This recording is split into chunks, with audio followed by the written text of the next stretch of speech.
ఓం నమ శివ శ్రీమాత్ర నమః. ఓం శ్రీ సాయిరాం. అందరికీ నమస్కారం అండి. 2025 సెప్టెంబర్ 7న చంద్రగ్రహణం ఏర్పడబోతుంది. ఇది సాధారణమైన చంద్రగ్రహణం కాదు. ఈ గ్రహణం యొక్క ఎఫెక్ట్ ఈసారి మనపై భారీ ప్రభావం చూపుతుంది. అంటే మన ఇండియాలో ఈ గ్రహణం యొక్క ఎఫెక్ట్ పడుతుంది. అయితే ఈ గ్రహణం వల్ల 12 రాశులలో 4 రాశుల వారికి దరిద్రం పట్టబోతుంది. గ్రహణం తర్వాత ఈ 4 రాశుల వారు అష్ట కష్టాలు ఎదుర్కొంటారు. ఇది మిమ్మల్ని భయపెట్టడానికి చెప్తున్న విషయం కాదు. ఇది ఒక హెచ్చరిక లాంటిదని భావించండి. ఇది రాహుగ్రస్త సంపూర్ణ చంద్రగ్రహణం. ఇది చాలా శక్తివంతమైనది. 100 సంవత్సరాలకు ఒకసారి ఏర్పడే చంద్రగ్రహణం. మరి ఈ చంద్రగ్రహణం వల్ల ఏ 4 రాశుల వారికి ప్రమాదం పొంచి ఉందో ఇప్పుడు ఈ వీడియోలో తెలుసుకుందాం. అలాగే ఈ 4 రాశుల వారు గ్రహణ సమయంలో గ్రహణం వీడిన తర్వాత ఏం చేయాలో కూడా ఈ వీడియోలో తెలుసుకుందాం. ఫ్రెండ్స్, ముందైతే మా వీడియో నచ్చితే లైక్ చేసి షేర్ చేయండి. అలాగే మా ఛానల్ని కూడా సబ్స్క్రైబ్ చేసుకొని మాకు సపోర్ట్ చేయండి.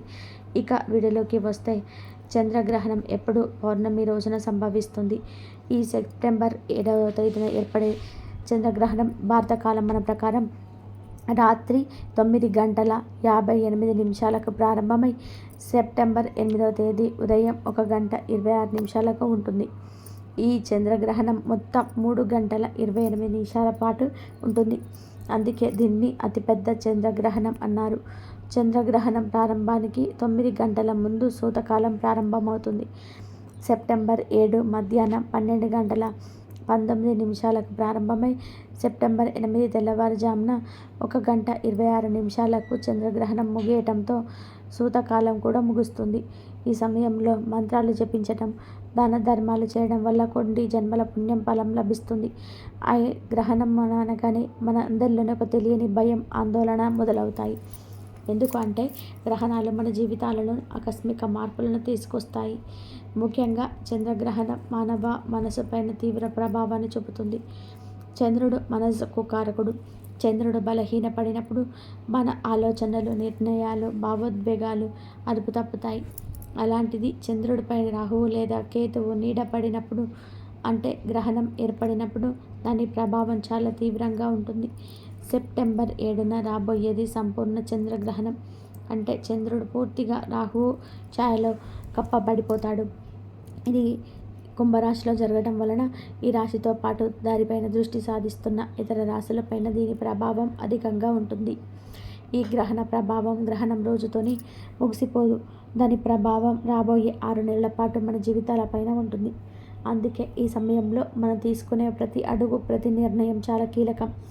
ముఖ్యంగా జ్యోతిష శాస్త్రం హెచ్చరిస్తున్న 4 రాశుల వారు రాబోయే రోజుల్లో కంటి మీద కునుకు లేకుండా గడపాల్సిన పరిస్థితి ఏర్పడవచ్చు. వారు అడుగడుగున అప్రమత్తంగా లేకపోతే ఊహించని కష్టాలు, నష్టాలు, అవమానాలు ఎదుర్కోవాల్సి వస్తుంది. ఈ గ్రహణం గోచారం ప్రకారం మొత్తం 12 రాశులలో ఒక 4 రాశుల వారు రాబోయే 6 నెలల పాటు చాలా జాగ్రత్తగా ఉండాలి. వారికి కొన్ని ఇబ్బందులు కలిగే అవకాశాలున్నాయి. ఆ 4 రాశులు ఏవి, వాటికి ఎలాంటి ఇబ్బందులు వస్తాయి, వాటి నుండి ఎలా బయటపడాలనే విషయాలను ఇప్పుడు మనం ఈ వీడియోలో వివరంగా తెలుసుకుందాము. ఈ 4 రాశుల్లోకెల్లా అత్యంత జాగ్రత్తగా ఉండాల్సిన మొట్టమొదటి రాశి కుంభరాశి. ఎందుకు అంటే ఈ చంద్రగ్రహణం సరిగ్గా మీ రాశిలోనే, అంటే మీ జన్మరాశిలోనే, మీ మొదటి ఇంట్లోనే ఏర్పడుతుంది. మొదటి ఇల్లు అంటే మీరే. మీ శరీరం, మీ ఆరోగ్యం, మీ ఆలోచనలు, మీ వ్యక్తిత్వం అన్నీ దీనికి కిందికే వస్తాయి. గ్రహణం నేరుగా మీ ఇంట్లోనే ఏర్పడుతున్నప్పుడు దాని ప్రభావం కూడా మీ పైన ఎక్కువగా ఉంటుంది. ఇది అర్థం ముందు నిలబడినప్పుడు మన ప్రతిబింబం మనకే కనిపించినట్టుగా ఉంటుంది. రాబోయే 6 నెలల కాలంలో కుంభరాశి వారు ఆరోగ్యం విషయంలో చాలా జాగ్రత్త తీసుకోవాలి. చిన్న ఆరోగ్య సమస్యలు తరచుగా వేధించే అవకాశం ఉంది.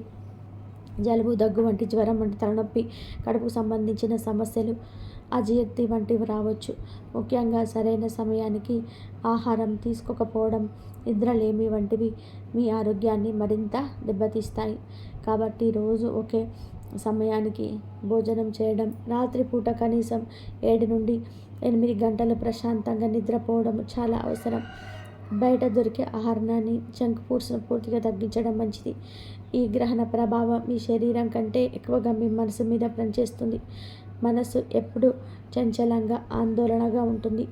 ఏమీ జరగకపోయినా ఏదో జరిగిపోతుందన్న భయంతో, టెన్షన్తో ఉంటాయి.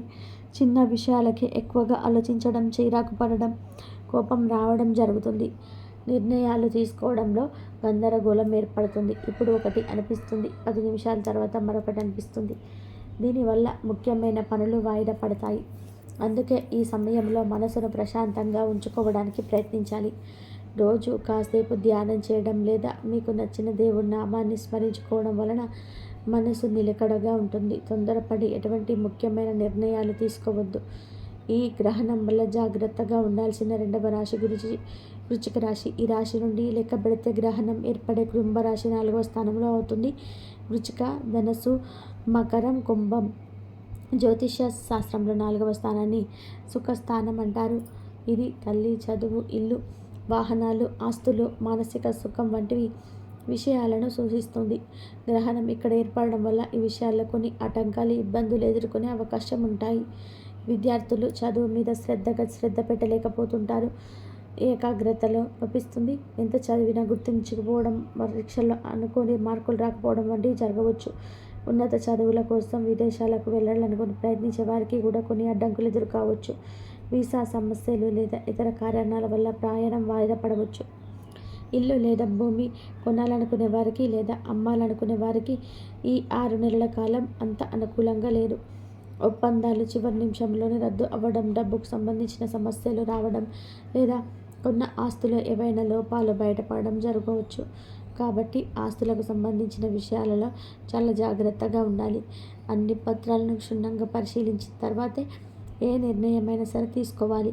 4వ ఇల్లు తల్లిని సూచిస్తుంది కాబట్టి వృశ్చిక రాశి వారు వారి తల్లిగారి ఆరోగ్యం పట్ల చాలా ప్రత్యేక శ్రద్ధ వహించాలి. ఆమెకు ఏ చిన్న అనారోగ్యం వచ్చినా వెంటనే డాక్టర్కు చూపించడం మంచిది. ఇంట్లో ప్రశాంతమైన వాతావరణం కొద్దిగా దెబ్బతినవచ్చు. చిన్న చిన్న విషయాలకే కుటుంబ సభ్యుల మధ్య గొడవలు, మనస్పర్ధలు వచ్చే అవకాశం ఉంది.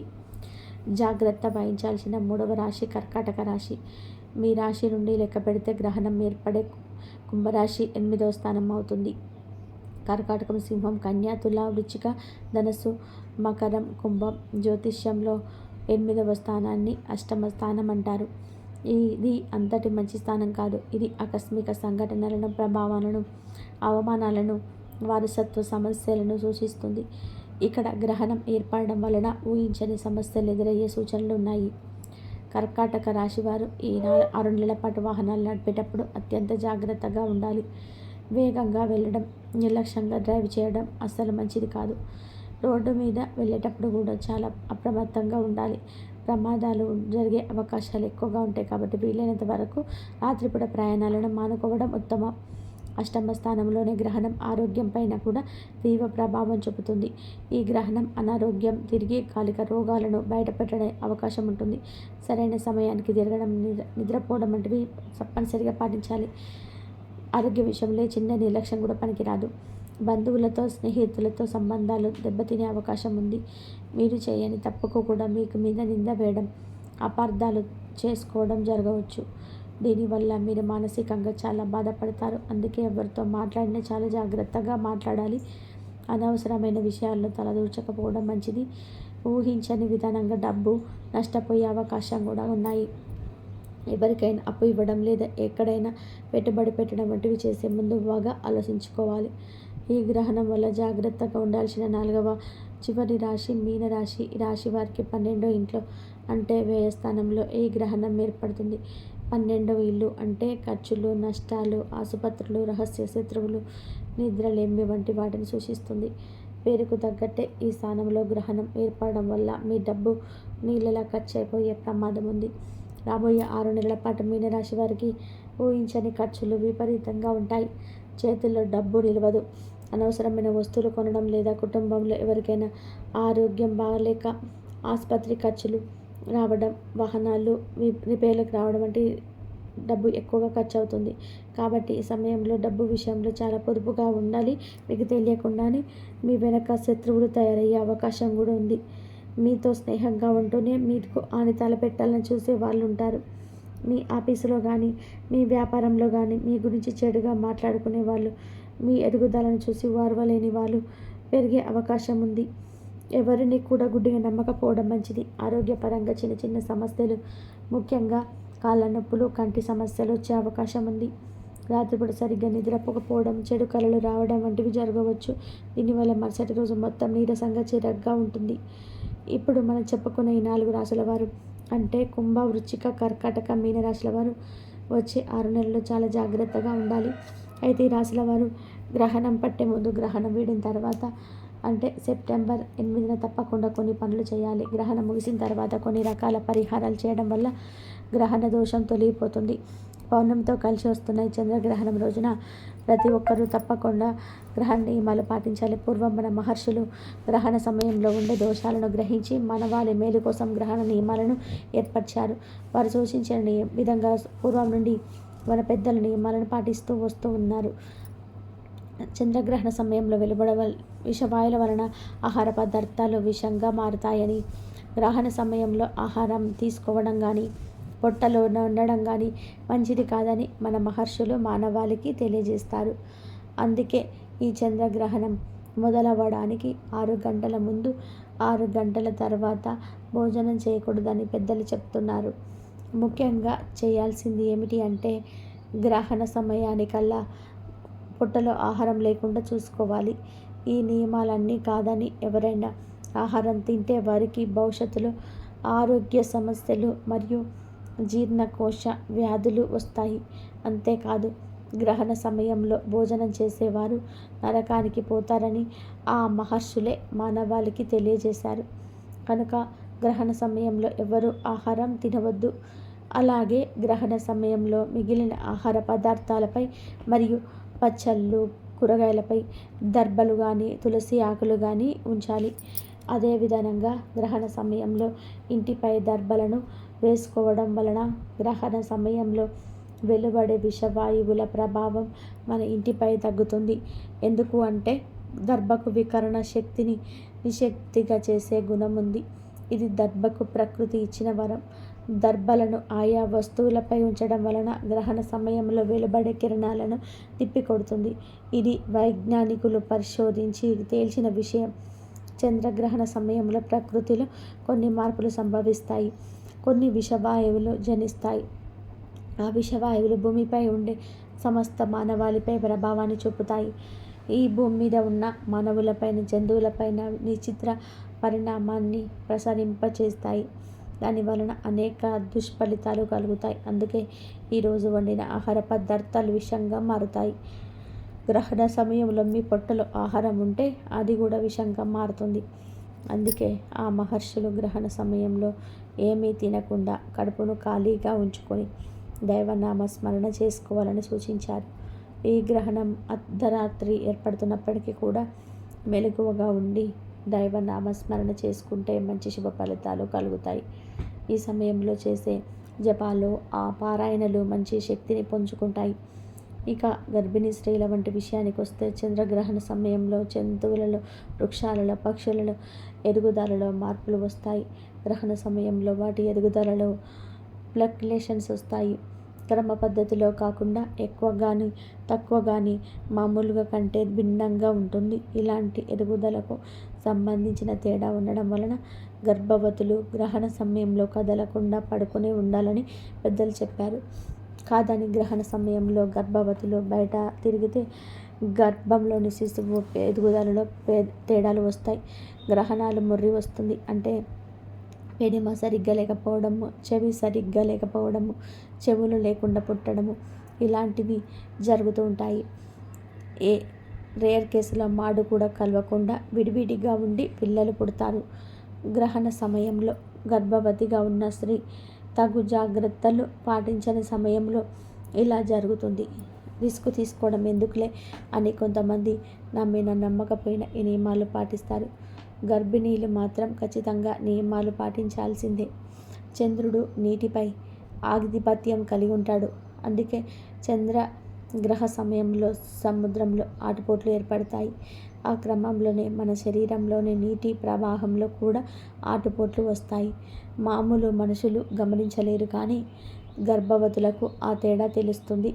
ఎందుకంటే లోపల ఉమ్మనీటితో పిండం అనేది ఉంటుంది.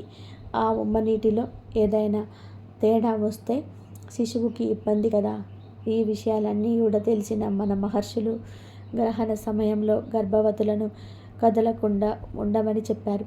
ఎందుకంటే గర్భంలో ఉన్న పిండము మీద ఈ గ్రహణ ప్రభావం పడుతుంది. కాబట్టి గ్రహణ సమయంలో గర్భవతులు బయట తిరగకుండా ఇంట్లోనే ఒక చోట కూర్చొని లేదా పడుకొని ఉండాలి. ఇంకా మామూలు వారు గ్రహణం ఏ సమయానికి స్టార్ట్ అవుతుందో ఆ సమయానికి పట్టు స్నానం చేసి ధ్యానానికి కూర్చుంటే మంచిది. ఈ గ్రహణ సమయంలో గర్భిణీలు బయటకి రాకూడదు. అలాగే కూరగాయలు కొయ్యకూడదు. పూర్వపు రోజులలో అయితే పొయ్యిలో పుల్లలు కూడా పెట్టేవారు కూడా కాదు. బట్టలను కూడా పిండేవారు కాదు. అలాగే ఈ గ్రహణ సమయంలో ఆహారాన్ని కూడా తినకూడదు.